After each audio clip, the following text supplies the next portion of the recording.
నమస్తే అండి, welcome back to Maheshwar. ఈ రోజు మనం పచ్చిశనగపప్పు గోంగూర చేసుకుందామండి.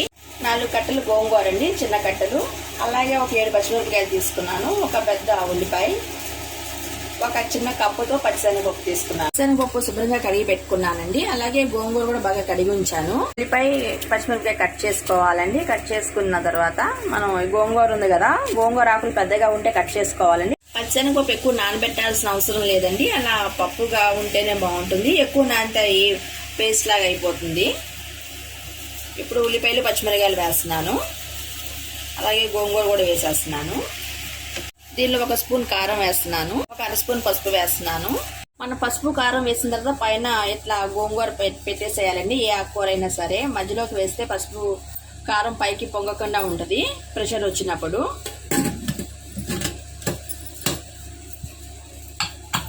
వెయిట్ పెట్టేసి ఒక 3 విజిల్స్ వచ్చేంత వరకు ఉంచుదామండి. పప్పు బాగా ఉడికిపోయిందండి. ఇప్పుడు మనం ఉప్పు వేసి మెతుకుదాము.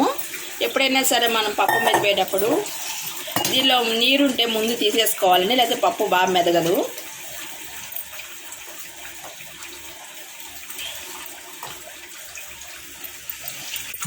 టేస్ట్ సరిపోయిన సాల్ట్ వేయాలండి. దీనిలో గోంగూర పుల్లగా ఉంటుంది కదా, 2 స్పూన్ల వరకు పడుతుంది.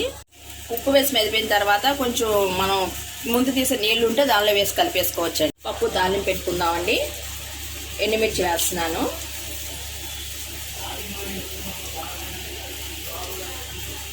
ఒక 5 వెల్లుల్లి గబ్బాలు,